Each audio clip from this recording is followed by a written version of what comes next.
Turmoil has defined my life.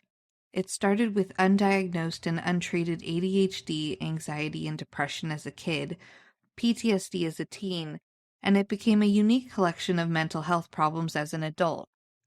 I managed these issues poorly by myself until finally in my mid-20s I sat with a therapist for the first time. I was ready for some relief from my pain, some guidance to escape the dark feelings that crowded my mind. I was ready for the help and worked hard to get to where I am today, which sometimes feels like nowhere, and more often than not feels like miles from where I used to be. All the therapists I've seen have called me resilient. I was 7 when I started journaling my thoughts and feelings. In the 5th grade, I picked an old worn pocket-sized book about meditation off my parents' bookshelf and began a lifelong meditation practice. Since I was a kid, I've been switching unhealthy coping habits for healthier ones, all in the hope that someday I would be able to say that I am content. I am still discontent. Our society doesn't support women. Sure, we're now allowed to vote and go to work and have a bank account and exist without the permission of a man. But when I went to Victim Witness Services for assistance, there was no money or resources to help me get on my feet. All they could offer were a few sessions of therapy and access to a woman's shelter, a place where I would have had to give up my dogs in order to stay there. I had to rely on the help of friends instead.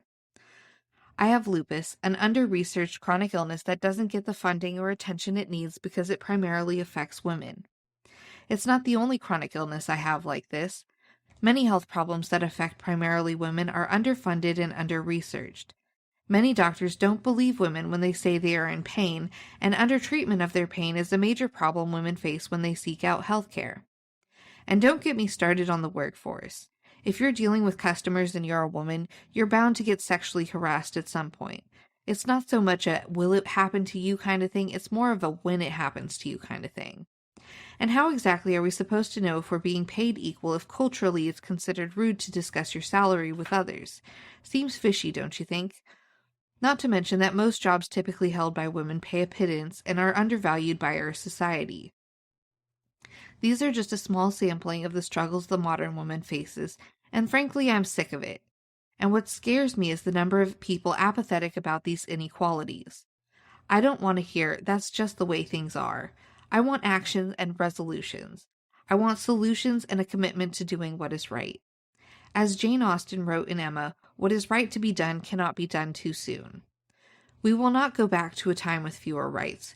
We will fight for the rights we have lost and will continue to fight for the rights that still go unrecognized. We will fight for equality for all women, not just Christian, wealthy, white, cisgendered, able-bodied women. This time, we leave no one behind.